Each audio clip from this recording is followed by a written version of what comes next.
Anyway, let's watch this. Do not buy the Freedom Phone. Wait until you see this one. So just last week, a 22-year-old Bitcoin millionaire called Eric Finman announced to the world the Freedom Phone, a fully private smartphone, completely free of censorship and snooping by the big tech companies like Facebook and Twitter, and at the same time, one that is supposedly comparable to the best smartphones on the market. This thing flew. It almost immediately hit the trending page, and in terms of likes, shares, conversation, people were passionately excited about it, including some pretty... People were passionately excited about it. I mean, that's how you know this guy is not... That's how you know this guy is not like big into politics. It's just like everyone that was excited about this is a fucking dumbass or a conservative grifter and was literally paid to. Candace Owens comes to mind, who tweeted about the Freedom Phone from her iPhone. Literally just underneath her tweet about the Freedom Phone and how she's going to get it, it said, tweeted from iPhone. So, well-known influencers who've basically been telling people to drop what they're doing and to buy this right now. So I did. Quite literally, and paid $500 for a Freedom Phone. And thanks to Dashlane for sponsoring this video. So, this has got to be some next-level smartphone, right? After all, the last Freedom Phone we saw was... Oh, right, yeah. Anyways, just to give you a bit of context... Anyone that sells their material as like a way to free yourself is just basically grifting on dumbass conservatives with disposable income. Eric's reason for creating this phone was apparently inspired by the Jan 6th riots in the US. You might remember. Yeah. I mean, there you go. I created a phone because I was inspired by the January 6th insurrection. Donald Trump but like in a pro-insurrection capacity. Election, and so a lot of his supporters stormed the Capitol building in Washington, D.C. to try and overturn that result. Now, what made this whole thing even more controversial was that a lot of this rioting had been coordinated on a free speech app called Parler. And so after all this happened, Google and Apple removed this app from their stores to discourage more people from joining in. This was the pivot point. Eric's whole message is that this was an unacceptable form of censorship, and that people should be able to say the things they want to say and use the apps they want to use. So he's created a phone that allows them to do that. Okay, I mean, I can also see the other side of that coin, but yeah, just putting the political premise aside, freedom itself is a fairly easy philosophy to get behind. So let's see what we're working with here. If you were an uninitiated consumer who didn't really know much about phones but saw the inspirational Twitter video and decided you want to buy, are you actually getting more freedom? Well, sort of. Maybe.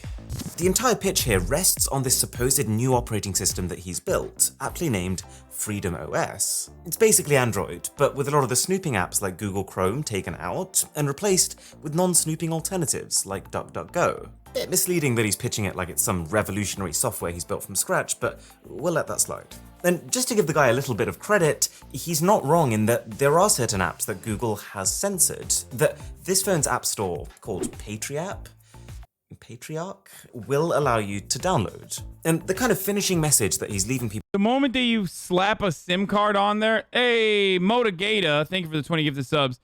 The moment that you slap a SIM card in that bad boy, it's over, okay? Lest we forget that it's also a phone made in China, and Chinese manufacturers do have an interesting history with potentially putting a little bit of creepy crawlers in there to monitor your activity if they feel like it. Not saying that this one has it, who knows? But like I said, the moment that you put a SIM card, yeah, but a SIM card only spies on location, not all data. Okay, bro. Yeah, just location. You're right. It just pings your cell tower with respect to the cell tower. Totally not your messages. Totally not like pretty much every single thing. Dude, you are literally wrong. Okay? You're actually wrong. Let alone the reality that even if you somehow were able to have a SIM card, I guess, where it doesn't really matter, and you're somehow avoided the tracking, it's still, you're just basically getting applications that you're basically just getting applications that you normally would have, or really shittier versions of those applications that no one wants to use, because ironically, they don't, they don't really, Happy Earth no Day. one really wants to fucking go on Parler because it's all pedos and Nazis or Nazi pedos. People with is that Freedom Phone does everything your current phone Happy does, 12 months and except happy censor birthday, and spy on Boomers. you. But this is where things start to go wrong. I mean, just to begin with, we can't verify that statement because we've got no idea what it does. There's not a single spec on the website. You don't know what processor you're getting, what cameras, what battery, and instead under each feature category, there's just a buy it now button. Like, even if this is made for people who may not care about the specs, for $500, they should at least be able to know what they're paying for. All we have is this little quote that says, best phone in the world. But who said that? Is this guy quoting himself? Also, isn't it just a little ironic, given the whole anti-big tech stance, that this product was announced via a tweet, and then the buy page actively encourages you to sign up to and share using these big tech platforms? But okay, just putting all that aside for a second, the concept of Freedom OS is fine. It's just, from everything we can see so far, it looks almost identical to an already existing free piece of software called Lineage OS. That would be a best case scenario.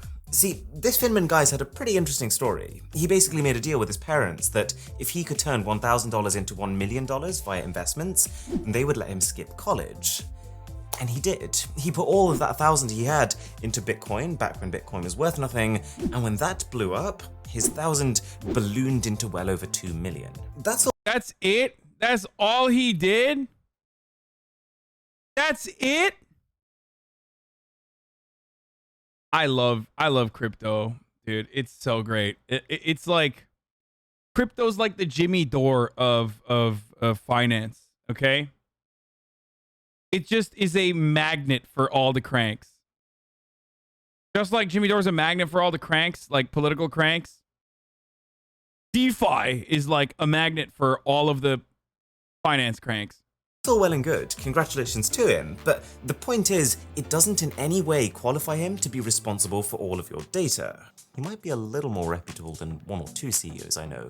But seriously, if this guy actually has built his own operating system like he's claiming, then that is a whole other security risk in of itself. Let alone the fact that, can you really rely on Eric Finman to provide you with the regular security updates your phone needs to protect itself? And if you're not getting those updates, then having a completely unfiltered app store, where nothing is censored, even if it's malware, could... What also doesn't make sense is like his parents were like, it's fine, you don't have to go to college if Bitcoin blows up. How did Bitcoin blow up to a degree that like his parents were saying like, you don't have to, here's $1,000 if you can turn it into $1 million. You don't have to go to college. Like, when did they say that? In fucking, when he was like a fetus? Like, you know what I mean? That absolutely makes no sense. Like, did people just like take that and go, oh yeah, this origin story seems legit? He would have had to, according to the article, he bought it at age 12. He bought Bitcoin at age 12 because he was like, I'm not going to go to college at age 12.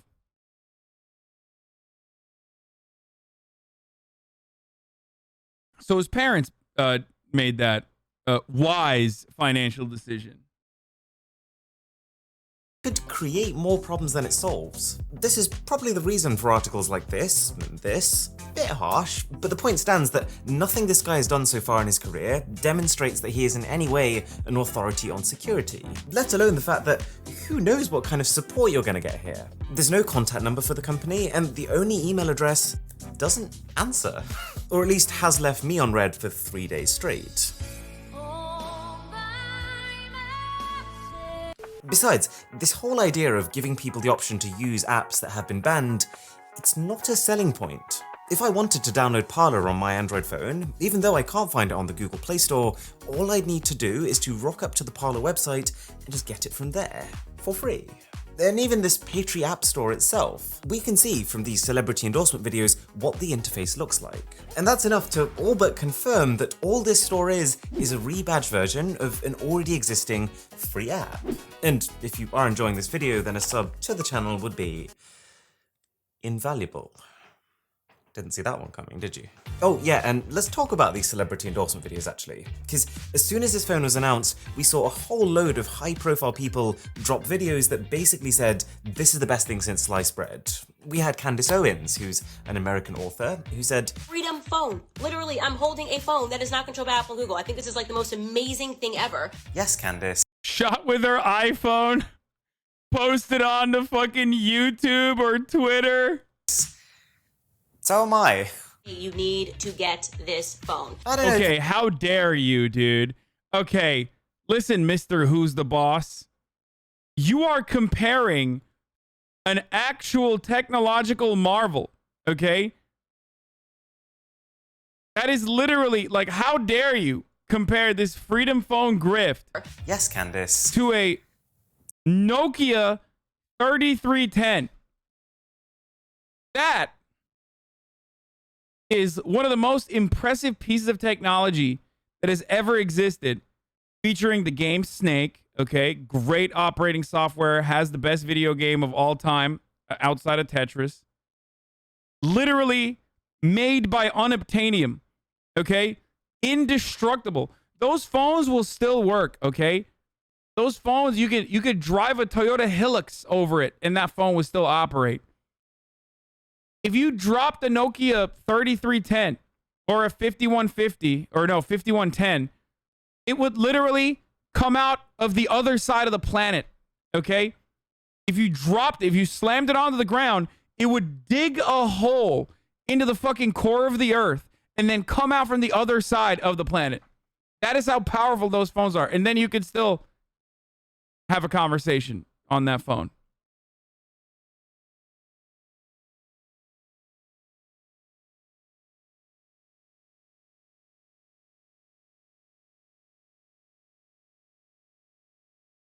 And before Patriot app runs on AWS, probably.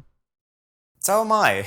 You need to get this phone. I don't know, Candace. Need is a pretty strong word. I need food. I need water. I probably don't need an unknown spec $500 notched rip-off phone. And clearly neither do you. This girl spent a good minute talking about how easy it is to switch her SIM over and how it's the first thing she did from her iPhone, and yet her tweets after this video are still coming from an iPhone.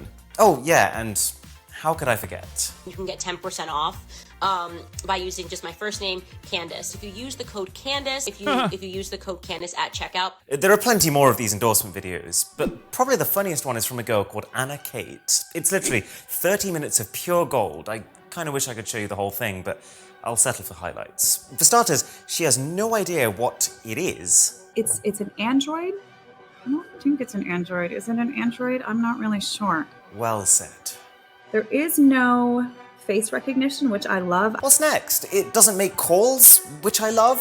Face recognition is a useful feature. If you don't like it, you can always turn it off. So I like that it... This guy doesn't understand. When you have face recognition technologies, the government is spying on us. I mean, there is some truth to that, but also, like, you're kind of fucked regardless. You know what I mean? very much reminds me of an Apple phone. It's an Android. Oh, yeah, and don't forget... If you want to get it, use code KATE. You'll get 10% off. It doesn't take long to figure out why these people are involved. Turns out the Freedom Phone company has set up an affiliate scheme that pays promoters Oh, that's perfect. They literally made a MLM out of it, dude. God, it's so transparent. It is such an obvious fucking grift. It's just, oh, I love this. I love it, dude. The product itself is a reskinned $200 phone that you can get from China. Okay, that would run all of the applications you want it to run. And because it's like really dumb for you to purchase that on its own, you got to associate it with a whole bunch of like weird points of identity, like, oh, freedom. I'm buying this because I'm a conservative patriot, brother. Like, that's why. So I can go on the pedophile Nazi apps.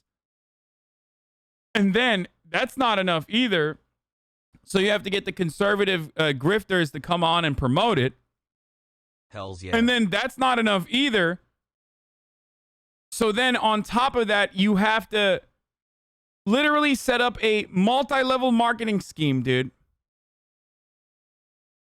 It's great. It's great.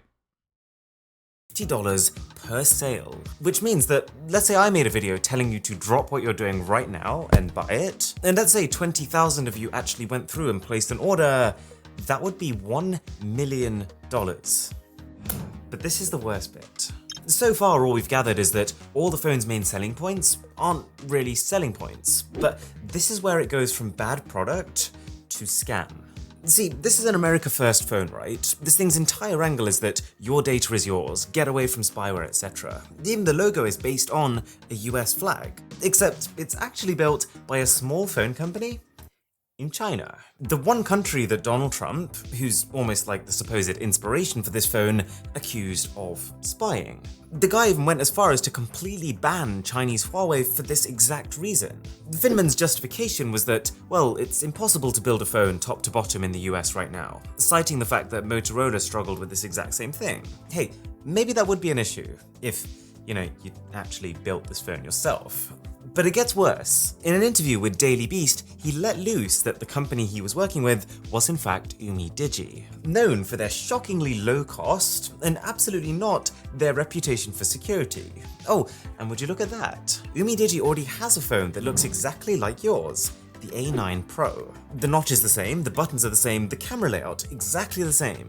These are not two different phones. So what you actually mean when you say you worked with UmiDigi is that you went onto Alibaba and you ordered 1,000 phones for $100 each. I mean, by this logic, Tim Cook and I are best friends because I've been ordering his iPhones for the last 5 years. Just to give you some perspective here, while a company like Samsung might make 20% profit per phone, Xiaomi might make 10% or maybe even 5%, this guy is out here trying to make a 500% markup by only adding features that you can already get for free.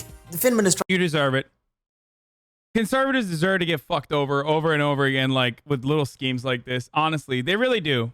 I don't feel bad. I don't feel bad. You deserve it. You're so desperate to go on the pedophile app. Like, you're so desperate to go, like, talk to other pedophile Nazis that you're just going to pay $500 for some fucking Chinese phone that you could buy for $100 with, like, less amenities and specs than, like, comparable phones. Then you deserve it. You deserve to get fucked. tried to justify this $500 price tag by it's called the free market, baby. The phone features customized hardware and improved memory, but we know what that really means. He's gone onto the store, clicked this button, and then clicked this button. But what makes it even funnier is the fact that the UmiDigi A9 Pro is not even one of the company's current models. It's a phone from 2020, and the chipset inside of it, the MediaTek Helio P60, has been known to be vulnerable to authentication bypass attacks. This isn't the product of someone who actually cares about privacy, it's the product of someone who's trying to take advantage of people who aren't as tech savvy, and who just don't realize that A, the hardware inside is incredibly cheap, and B, that they can get all of these apps that are on here for free anyways. It's tricking people into thinking they're buying a US-centric device, when actually they might as well have just imported a phone from China. I mean, he's a shark from day one. Oh, I'm a Bitcoin millionaire because I put $1,000 to bypass college. Like, first he fucked over, first he was, not fucked over, but like he duped a bunch of dumbass like finance liberals to believing in him. And now he's doing the same thing to like even dumber people. China, and used all the extra money to feed their family for a month. On the subject of dodgy online happenings, this is Dashlane. And Good shit. This was a great video by Mr. Who's the Boss. One funny thing I've noticed with that guy, that dude, is that he just hasn't been able to figure out he just hasn't been able to figure out like what kind of free anyways. It's tricky. What kind of glasses works on his face, okay? Like, look at this. When he was younger and he was on TV talking about how he's like a Bitcoin millionaire. Like, what's going on, dude? Absolutely, what's happening, brother? Maybe you should just go back to the drawing board instead of doing these like little grifts and shit. Just go back to the drawing board and try to figure out what to wear on your face first, okay?